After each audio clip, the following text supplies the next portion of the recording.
The wagon lurched to a halt in a cloud of red dust, the late afternoon sun beating down on the weary travelers. Elias Thorne stepped down first, his black coat powdered with the grit of the long journey.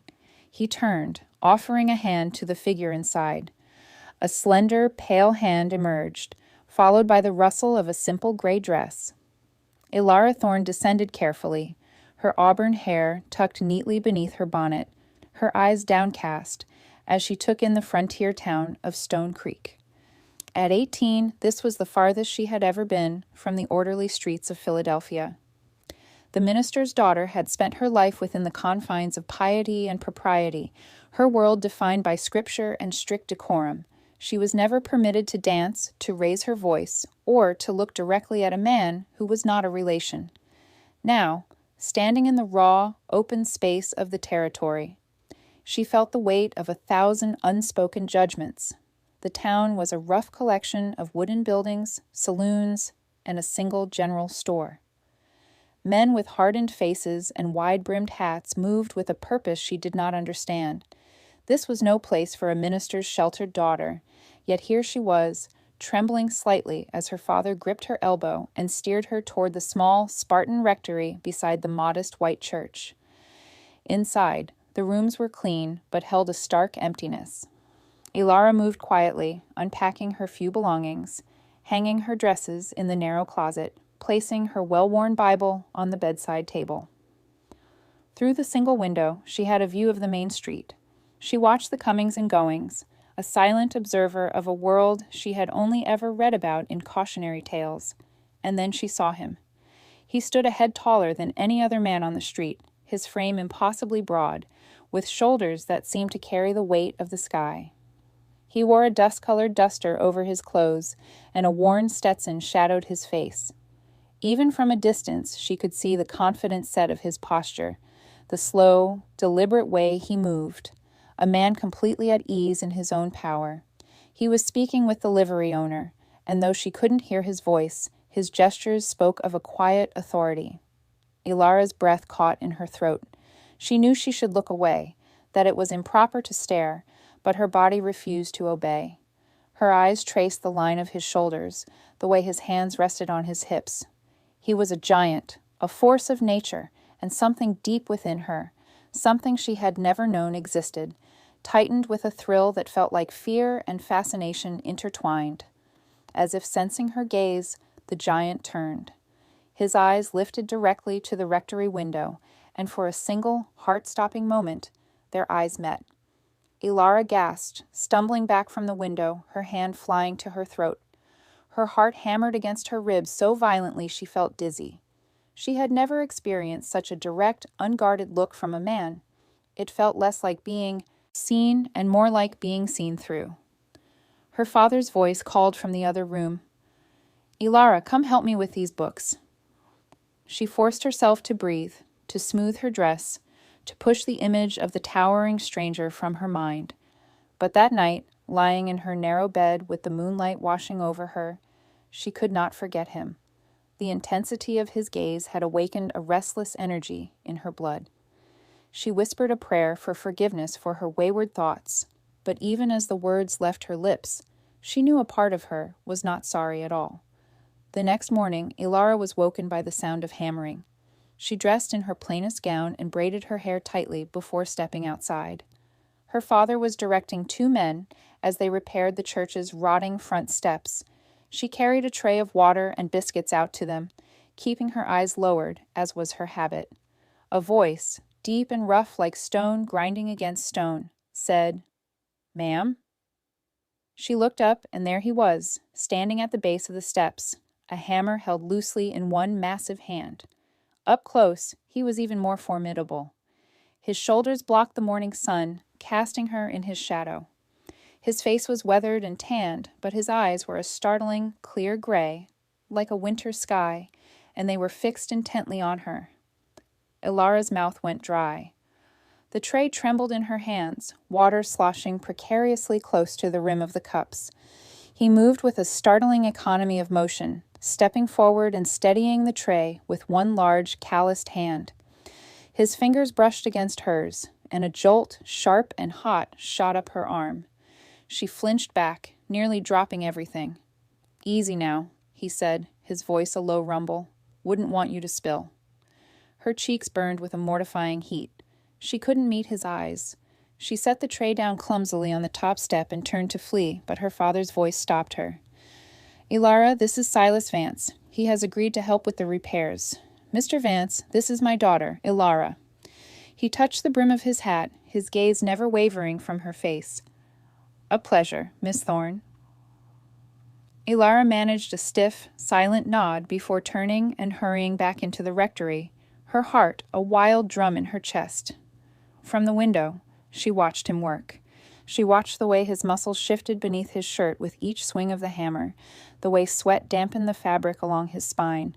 She watched the quiet, focused intensity he brought to the simple task, and she felt a confusing mix of awe and a strange, proprietary pull low in her belly. She was a good girl, raised to be devout and obedient. She had never been kissed, never been touched. But Silas Vance made her think of things she had no name for, things that filled her with a thrilling, terrifying shame. That evening, as the sky bled into shades of orange and purple, Elara sat on the porch with her Bible open in her lap. She was not reading. She was listening to the sound of Silas's voice as he spoke with her father in the yard, listening to the low, warm timbre of his laugh, listening to the heavy, solid thud of his boots on the hard-packed earth. Then the footsteps stopped, and she knew, without looking, that he was standing at the bottom of the porch steps. "Miss Thorne," he said. Her fingers tightened on the leather-bound book. "Mr. Vance." "Mind if I sit?" Every rule, every lesson in propriety screamed for her to say no. Instead, she gave a slight, hesitant nod. He climbed the steps slowly, each one groaning under his weight, and lowered himself onto the bench beside her.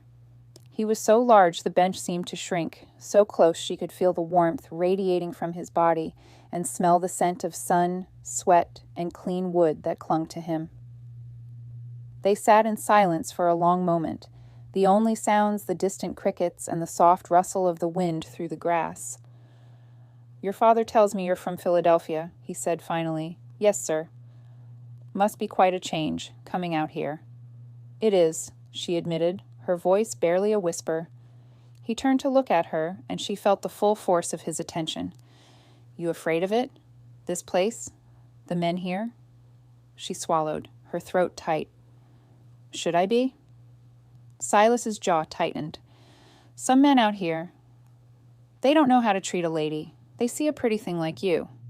They get ideas." Her breath hitched. Pretty. No one had ever called her pretty before. The word, coming from him, felt like a secret, a confession. "You don't need to worry about me, though," he continued, his gray eyes holding hers. "I'm not that kind of man." But even as he said it, Elara saw the way his gaze dropped to her lips, saw the way his hands clenched into fists on his knees, saw the tension corded in his neck. He was holding himself back, a predator on a tight leash, and with a shock that sent heat flooding through her, she realized this formidable man wanted her. And God help her, the feeling was terrifyingly mutual. That night, sleep was impossible. She lay in bed, her mind racing with images of his hands, his voice, his eyes. A restless, aching heat had settled deep within her, an emptiness she had never noticed before, now screaming to be filled.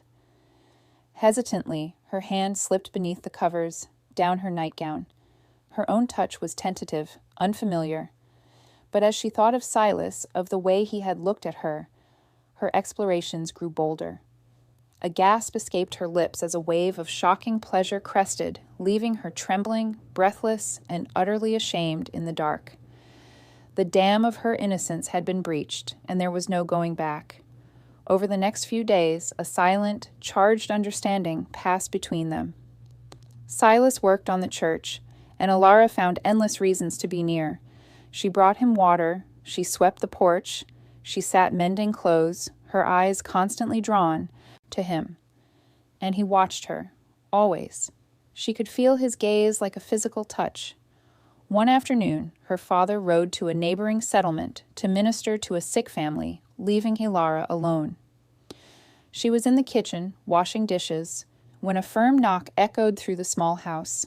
Her heart leapt into her throat. Drying her hands on her apron, she opened the door. Silas stood there, hat in hand, his expression unreadable. "Miss Thorne, the repairs are finished. Thought you should know." "Thank you," she breathed. He nodded but didn't leave.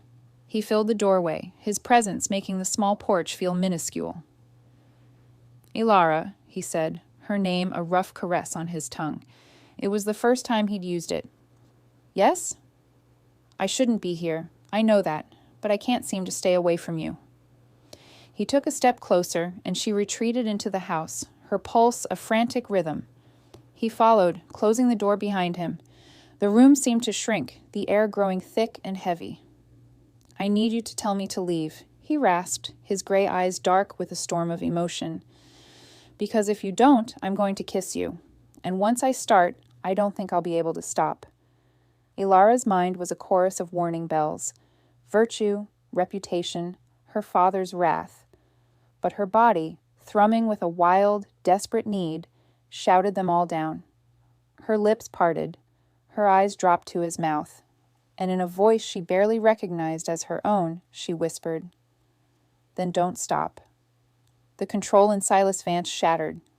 He crossed the room in 2 strides, his hands coming up to cradle her face as if she were made of the finest porcelain. Then his mouth was on hers.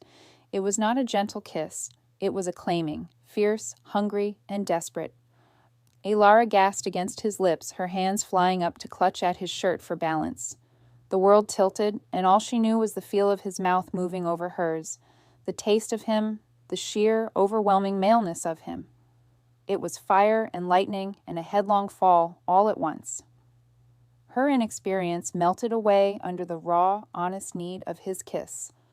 This was what she had been waiting for, without even knowing it.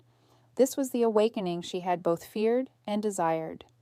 And as his arms wrapped around her, pulling her flush against the solid wall of his chest, Elara Thorne knew, with absolute certainty, that her old life was over.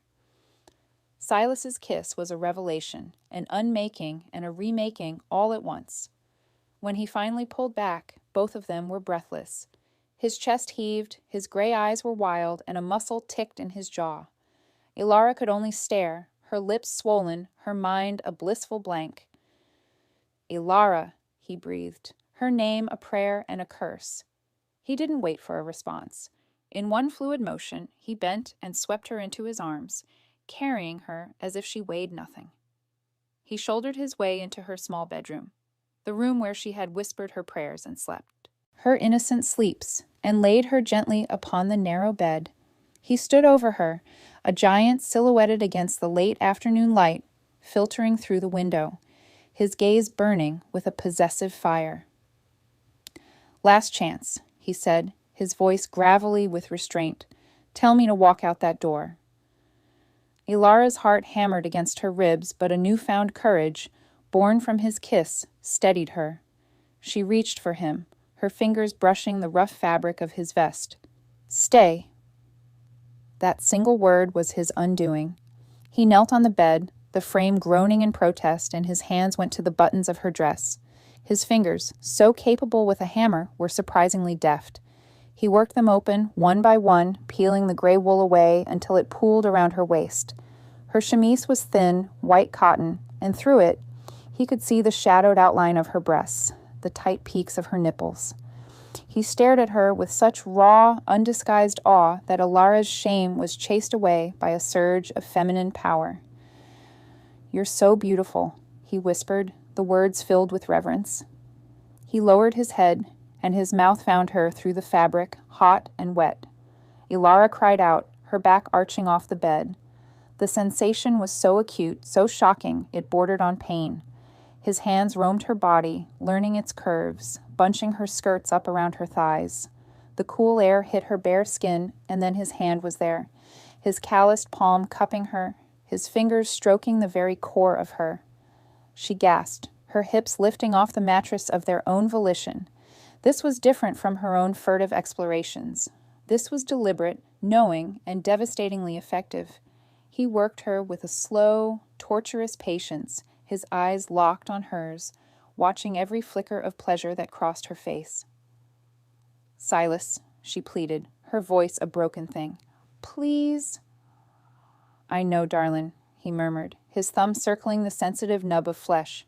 "I know. Let go for me." The coil of pleasure inside her tightened unbearably and then snapped. A raw, guttural sound was torn from her throat as her body convulsed, waves of sensation crashing over her, pulling her under. She was only dimly aware of him moving, of the sound of his belt buckle clinking, the rustle of his own clothes being shed. When she floated back to herself, she opened her eyes to find him completely bare, kneeling between her legs. Her breath caught. He was magnificent, a sculpture of hard muscle and tanned skin, scars mapping a history of a hard life. And he was immense. A flutter of genuine fear went through her. He saw it. He stilled instantly, his expression softening. "Ilara, look at me." She dragged her eyes from his body to his face. "I will never hurt you. I'll go slow. You tell me to stop, and everything stops. You understand?" She nodded, trusting him with a certainty that went beyond reason. He kissed her again, slowly this time, a tender contrast to his earlier ferocity. His hand slid down her belly, his fingers finding her slick and sensitive, preparing her, stretching her. When he finally positioned himself at her entrance, the pressure was immense, unfamiliar. She tensed, a small whimper escaping her lips. Silas froze, his entire body rigid with the effort of holding back. "Breathe, sweetheart," he coaxed, his forehead damp against hers. "Just breathe. You can take me." She focused on his voice, on the feel of his hand stroking her hips, and forced her body to relax. He pushed forward, a slow, inexorable invasion. There was a sharp, burning pain, and she cried out, her nails digging into his shoulders. I'm sorry," he chanted, holding perfectly still, his face a mask of pained ecstasy. "The worst is over. It's over." And it was. The pain receded, replaced by a feeling of incredible fullness, of being utterly possessed. She felt stretched, completed. She shifted her hips experimentally, and they both groaned at the sensation. "Ilara," he warned, his voice strained. "Don't stop," she begged, wrapping her legs around his waist. "Please, Silas, don't stop." He began to move then, with long, deep strokes that stole her breath. The initial discomfort faded completely, replaced by a building friction that ignited every nerve ending. This was nothing like the fleeting pleasure she'd given herself. This was a joining, a primal rhythm that spoke to something ancient deep within her. Her world narrowed to the feel of him moving inside her, the sight of the muscles in his neck corded with strain, the sound of their ragged breathing mingling. He shifted his angle slightly, and a new, sharper pleasure sparked. "There," she gasped, "right there." A grim smile touched his lips. He drove into her again and again, hitting that perfect spot with every thrust. The bed rocked against the wall, the sound a steady percussion to their coupling. Ilara's senses were overwhelmed. The smell of him, the taste of his skin where her mouth found his shoulder, the sight of his powerful body moving over hers. The pleasure built again, higher and tighter this time, a crescendo that demanded release. "Silas, I'm—" Her warning became a wordless cry as she shattered, her inner muscles clenching around him in violent, rhythmic waves. Her climax triggered his own. With a guttural roar, he buried himself deep inside her, his own release pulsing into her as he collapsed, his full weight pressing her into the mattress. For a long time, they lay entangled, hearts pounding a frantic, slowing rhythm against each other. Silas rolled to his side, taking her with him, keeping them joined. He brushed the damp hair from her forehead, his eyes searching hers. "All right?" he asked, his voice rough. She could only nod, her body humming, her mind blissfully empty. She was no longer Ilara Thorne, the minister's daughter. She was a woman, well and truly known. The sound of an approaching wagon shattered the peace. Reality crashed down like a physical blow. Her father. They moved in a frantic, silent scramble, pulling on clothes, straightening the bed. Ilara's hands shook so badly she could barely button her dress. "Meet me tonight," Silas whispered, grabbing his hat from the floor. "By the old oak tree down by the creek. We need to talk." She nodded, her throat tight with panic. He pressed a swift, hard kiss to her lips and slipped out the back door just as the wagon pulled to a stop out front. Reverend Thorne entered, looking weary. "Ilara, you're flushed. Are you unwell?" "Just warm from baking, Father," she lied, the words ash in her mouth. He accepted it with a tired nod, and the guilt was a sharp knife in her gut. But as she went through the motions of preparing supper, her body still thrummed with the memory of Silas. She had betrayed her father's trust, but she had found herself. The trade, in that moment, felt terrifyingly worth it. That night, after the Reverend was asleep, she crept out to the creek. Silas was waiting, his large form a solid shadow against the gnarled trunk of the oak. He pulled her into his arms, holding her tightly. "We can't keep doing this," he said into her hair. "Not like this, sneaking around. If your father finds out—" "I know," she whispered. He pulled back, his hands on her shoulders, his expression deadly serious in the moonlight. "Marry me, Ilara." The world seemed to stop. "What?" "Marry me. Not because of what happened today, but because I can't let you go. I won't. Come away with me. Tonight. We'll ride to Fort Kendall, find the magistrate." Her mind reeled. Elope. It was scandalous, unforgivable. Her father would be devastated. Yet the alternative, a life of secret, furtive meetings, or worse, being married off to some suitable man from her father's congregation, felt like a death sentence. She looked up at his face, at the fierce certainty in his eyes, and made her choice. "Yes," she said, the word final and absolute. "Yes, I'll marry you." They left that night under a blanket of stars.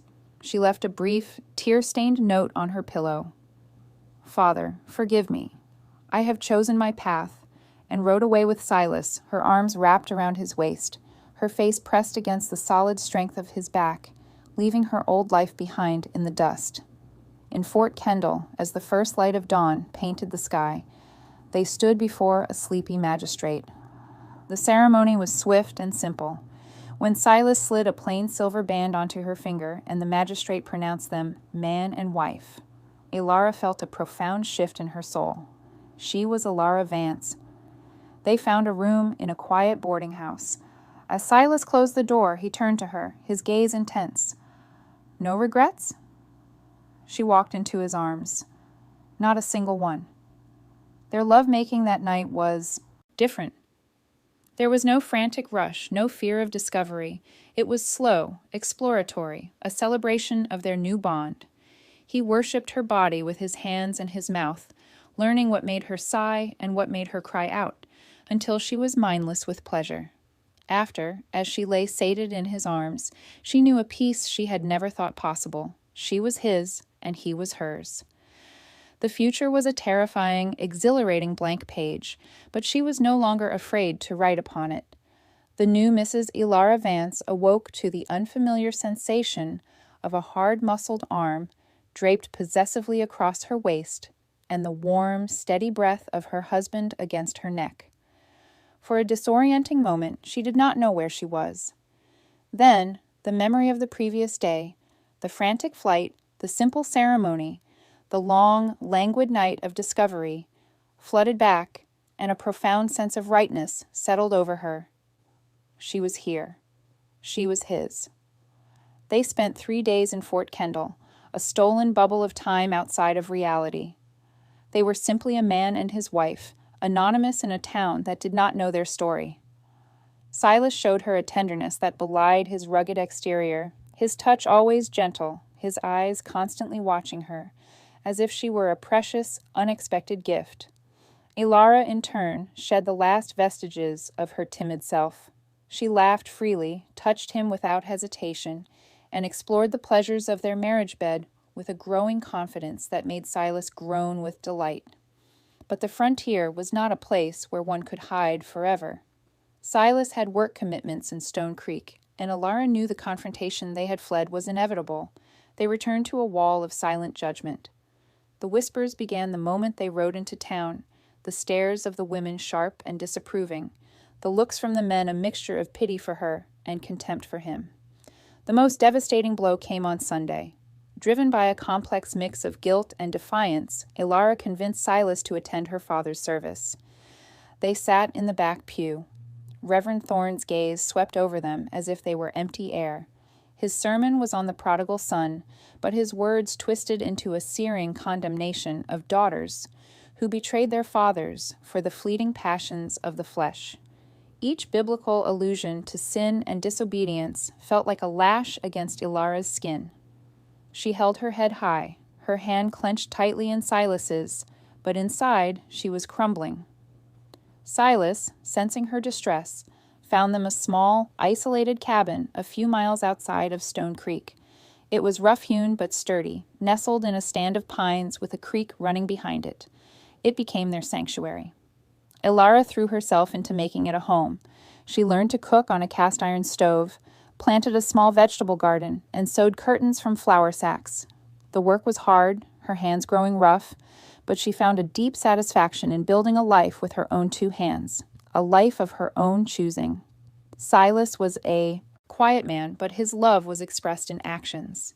He built her a rocking chair for the porch, carved a set of wooden animals for a future child he already spoke of, and came home every evening smelling of pine and earth, his first action always to find her and pull her into a long, grounding embrace. Yet the shadow of her father's disownment lay over her. She missed him with a physical ache. One evening, as she stared into the fire, Silas knelt before her. "Write to him," he said, his voice soft. "He won't read it," she replied, the hopelessness clear in her tone. "Maybe not, but you will have said your piece. The words will be there, waiting for him." Taking his advice, she began to write. Not one letter, but many. She wrote about the cabin, the garden, the way the morning light fell across their bed. She wrote of Silas's kindness, his quiet strength, the happiness she had found. She did not ask for forgiveness. She simply offered proof of her life. Each week, she would ride to the edge of town and leave the letter at the church door, a silent offering to a ghost. Months passed with no response. The seasons turned, and a new kind of change began within Ilara. The familiar rhythms of her body shifted.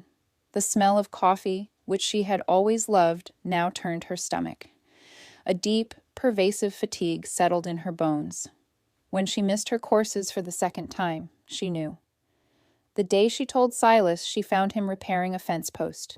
She simply stood before him, took his work-roughened hand, and placed it on her still flat stomach. His eyes widened, a cascade of emotions, shock, wonder, a fierce, blazing joy sweeping across his face. He dropped to his knees right there in the dirt, wrapped his arms around her waist, and pressed his ear to her belly, his shoulders shaking with silent, powerful sobs. In that moment, any lingering doubt she had about her choice vanished into the clear mountain air. The following morning, she was hanging laundry on the line, the crisp autumn sun warm on her back, when she sensed a presence. She turned, and her heart stuttered to a halt. Reverend Thorne stood at the edge of the clearing, his frame thinner, his face more deeply lined than she remembered. He was staring at her, his gaze fixed on the slight but unmistakable curve of her abdomen beneath her apron. The world seemed to hold its breath. Ilara's hands, clutching a damp sheet, froze. "Ilara," he said, her name a broken whisper on the wind. "Father." Her voice was steady, though her knees felt weak. His eyes were not filled with the fire of condemnation she expected. Instead, they held a deep, weary sorrow. I have read your letters," he confessed, his voice thick. "All of them." Tears welled in Ilara's eyes, blurring his image. "I have been a prideful, stubborn old man," he continued, taking a hesitant step forward. "I told myself I was protecting you from the world. I see now I was only protecting myself from losing you. And in my efforts, I lost you all the same." He was now close enough to touch. He reached out a trembling hand, stopping just short of her cheek. Are you truly happy, child?" A sob escaped her then, a release of months of pent-up pain and longing. "Yes, Father, I am. Truly." The dam broke. He closed the distance and pulled her into his arms, his own tears dampening her hair. "Then I was wrong," he choked out, "and I am so sorry." From the cabin doorway, Silas watched, his expression guarded. The Reverend pulled back from Alara and turned to face him. The two men, so different, yet bound by their love for the same woman, regarded each other across the yard. The Reverend was the first to move. He walked toward Silas, his steps slow but deliberate, and held out his hand. "Silas," he said, "it seems I owe you a great debt. You have cared for my daughter when I abandoned her. You have given her a home, a family." His gaze flickered to Alara's stomach. "That is all a father can ever truly ask for." Silas looked from the offered hand to the older man's earnest, grief-stricken face. He grasped it firmly. "Elias," he said, using the Reverend's Christian name for the first time, "you owe me nothing. She is my world." A fragile peace was forged that day over a simple meal at the cabin table. The conversation was stilted at first, but the shared purpose of the life growing within Alara provided a common ground. Before he left, Reverend Thorne, Elias, laid a hand on Solara's shoulder. "I will be here," he promised. "When my grandchild comes into this world, I will be here." Winter tightened its grip on the territory, but the cabin was filled with a warmth that had nothing to do with the fire. Elias visited often, his relationship with Silas evolving from a tense truce into a genuine, if quiet, respect. He helped Silas reinforce the cabin against the snow, and with skilled, careful hands, began crafting a cradle from seasoned oak. When Alara's labor began on a night when the northern wind howled like a banshee, both men were there. Silas stayed by her side, his face pale, his large hand providing an anchor for her crushing pain. Elias waited in the main room, pacing and praying in equal measure, the sounds of his daughter's suffering etching new lines onto his face. When the infant's first, indignant cry finally pierced the air, it was a sound of pure triumph. Silas emerged from the bedroom, his eyes red-rimmed, his massive body trembling with spent emotion. In his arms, swaddled in a soft blanket, was a tiny, perfect son with a shock of dark hair and eyes the color of a winter sky. Elias was the first to hold the child after his parents. He cradled the baby with a reverence usually reserved for the altar, his tears falling freely onto the blanket. "What will you name him?" he asked, his voice hushed. Alara, exhausted and radiant, looked at Silas, who gave a slight, proud nod. "Samuel," she said, "after his grandfather." The old man's composure shattered. He clutched his grandson to his chest, weeping openly. "Thank you," he whispered over and over. "Thank you." Later, after Elias had left and the new family was alone, Alara lay in bed, the baby, Samuel, sleeping contentedly in the carved cradle beside her. Silas lay next to her, his arm around her, his hand resting on her waist. "We did it," Alara murmured, her body aching with a profound exhaustion, her soul brimming with peace. Silas pressed a kiss to her hair. "We did," he agreed, his voice a low rumble in the dark. "He has your eyes." "He has your strength," she countered, smiling. They lay in silence, listening to the soft, rhythmic sound of their son's breathing. The journey had been brutal, marked by scandal, judgment, and a painful rift. But in this quiet cabin, surrounded by the love they had fought for, the past held no power. Alara had traded a life of quiet obedience for one of fierce passion and hard-won joy. She had been the minister's daughter, but now she was a wife, a mother, and her own woman. And as she drifted to sleep, safe in the circle of her husband's arms, she knew, without a doubt, that every risk had been worth the reward.